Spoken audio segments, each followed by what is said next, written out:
بسم اللہ والصلاة والسلام علی رسول اللہ صلی اللہ علیہ وسلم۔ قال النبی صلی اللہ علیہ وسلم شہر اللہ المحرم او کما قال علیہ الصلاۃ والسلام۔ حضور نبی کریم صلی اللہ علیہ وسلم نے ارشاد فرمایا کہ محرم الحرام کا مہینہ یہ اللہ تعالیٰ کا مہینہ ہے۔ اس کو نحوست کا مہینہ سمجھنا اور غم کا مہینہ سمجھنا یہ قرآن و سنت کے احکام کے خلاف ہے۔ اور محرم الحرام کا مہینہ شروع سے ہی محترم واجب الاحترام یہ چلا آ رہا ہے۔ حضرت آدم علیہ السلام کی توبہ اللہ نے 10 محرم الحرام کو قبول فرمائی۔ اماں حوا سلام اللہ علیہ، حضرت آدم علیہ السلام کا جو ملاقات ہوئی تو اسی مہینے کے اندر 40 سال کے بعد ہوئی، تو حضرت آدم علیہ السلام اسی شکرانے کے طور پر 10 محرم الحرام کو روزہ رکھا کرتے تھے۔ اسی طرح حضرت نوح علیہ السلام کی کشتی طوفان نوح جو چلا، کشتی جودی پہاڑ کے ساتھ جا کے رکی، طوفان نوح تھم گیا، تو اس دن بھی 10 محرم الحرام تھی۔ حضرت نوح علیہ السلام اس دن اپنی قوم سمیت روزہ رکھا کرتے۔ اسی طرح حضرت یعقوب علیہ السلام کی بنائی اللہ نے لوٹائی تو 10 محرم الحرام کا دن تھا۔ حضرت یوسف علیہ السلام کو نجات عطا فرمائی جیل سے، اور نبوت عطا فرمائی، اور خوابوں کی تعبیر کا ملکہ عطا فرمایا، اور مصر کی بادشاہی تخت نصیب فرمایا تو محرم الحرام کے مہینے کے اندر فرمایا۔ تو 10 محرم الحرام کے دن حضرت یعقوب علیہ السلام، حضرت یوسف علیہ السلام قوم سمیت روزہ رکھا کرتے تھے۔ اسی طرح حضرت موسیٰ علیہ السلام کی قوم کو اللہ نے فرعون سے نجات عطا فرمائی۔ بحیرہ کلثم کے اندر اللہ نے فرعون کو غرق فرمایا، موسیٰ علیہ السلام کی قوم کو نجات عطا فرمائی۔ اس دن بھی محرم الحرام کی 10 تاریخ تھی، تو یوم نجات کے طور پر، شکرانے کے طور پر حضرت موسیٰ علیہ السلام اور ان کی قوم 10 محرم الحرام کے دن روزہ رکھا کرتے۔ اسی طرح اسلام کے اندر جو 4 محترم حرمت والے مہینے ہیں، رجب، ذوالقعدہ، ذی الحجہ اور محرم الحرام، تو ان 4 مہینوں کے اندر محرم الحرام کا مہینہ بھی شامل ہے۔ تو شروع ہی سے محرم الحرام کا مہینہ واجب الاحترام محترم چلا آ رہا ہے، اور اللہ نے تمام موتوں کی سردار موت، شہادت کی موت، اللہ نے نواس رسول سیدنا امام حسین رضی اللہ تعالیٰ عنہ کو عطا فرمائی، اور تمام مہینوں سے محترم مہینہ اور واجب الاحترام مہینہ وہ حضرت امام حسین رضی اللہ تعالیٰ عنہ کی شہادت کے لیے مقرر فرمایا۔ حضرت امام حسین کی شہادت کو اللہ نے محرم الحرام کے اندر شہادت عطا فرما کر مزید 4 چاند لگا دیے۔ جتنا یہ محترم مہینہ ہے، اتنی اس کے اندر غیر شرعی رسومات اور نظریات کی بھرمار ہے۔ چند ایک غیر شرعی رسومات اور نظریات کا ذکر کیا جاتا ہے کہ جو محرم الحرام کے اندر کی جاتی ہیں، ان کا قرآن و سنت کے ساتھ کوئی تعلق نہیں ہے۔ تو سب سے پہلے بعض لوگ محرم الحرام کے مہینے کے اندر کاروبار کرنے کو اچھا نہیں سمجھتے، اور اسی طرح نیا کاروبار کرنا یا کاروبار ویسے جو جاری ساری ہے اس کو جاری رکھنا، اس کو اچھا نہیں سمجھتے کہ یہ نحوست کا مہینہ ہے۔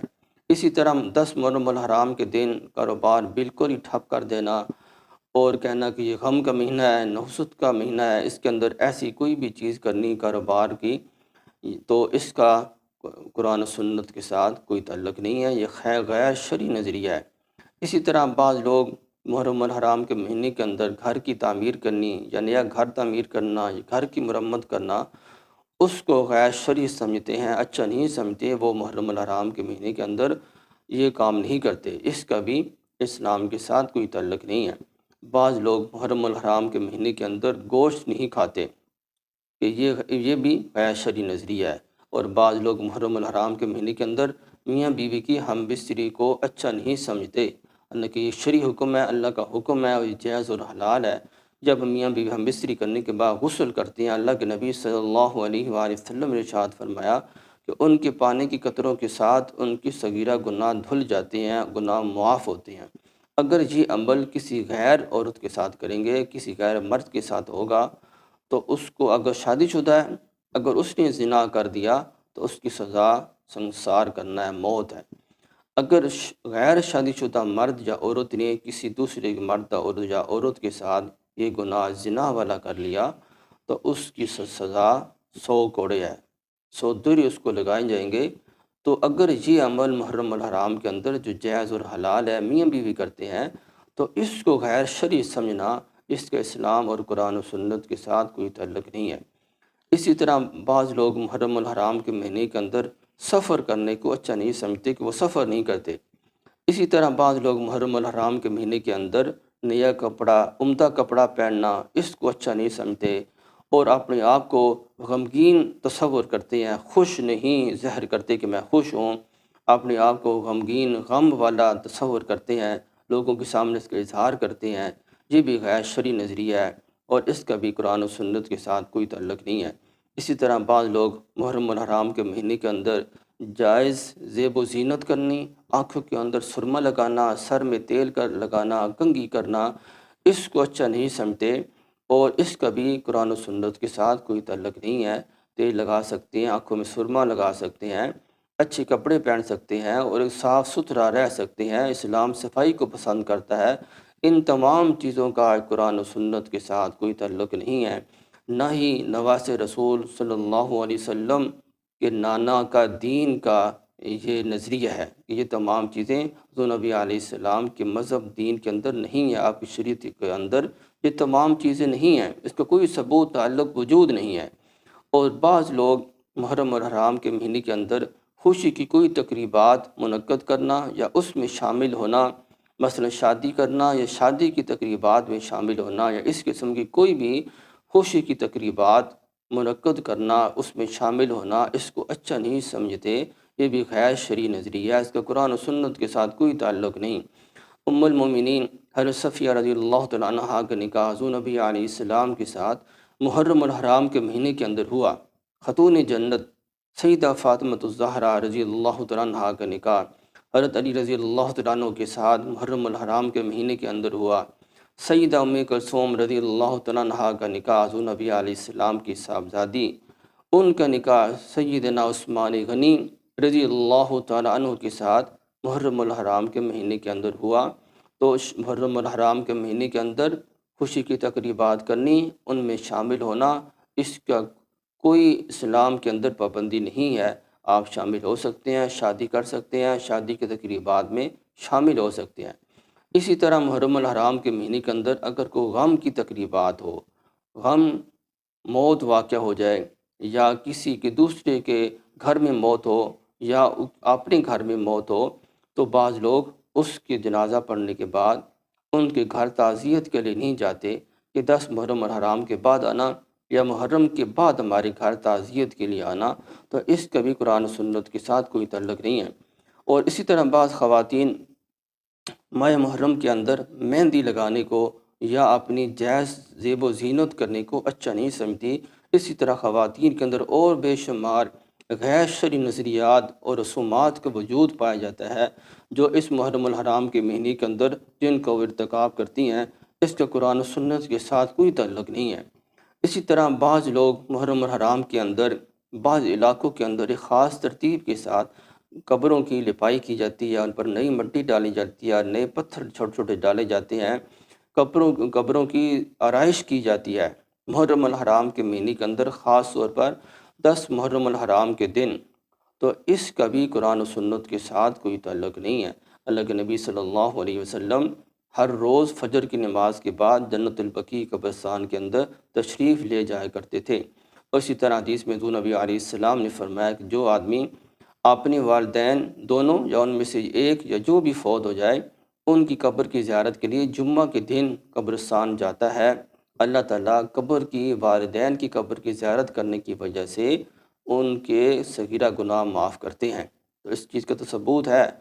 آپ علیہ السلام نے فرمایا اپنی آخرت قبر کو یاد کرنے کی وجہ سے قبرستان جایا کرو، وہاں جا کر اپنی قبر کو یاد کرو، اپنی موت کو یاد کرو، اپنی آخرت کو یاد کرو۔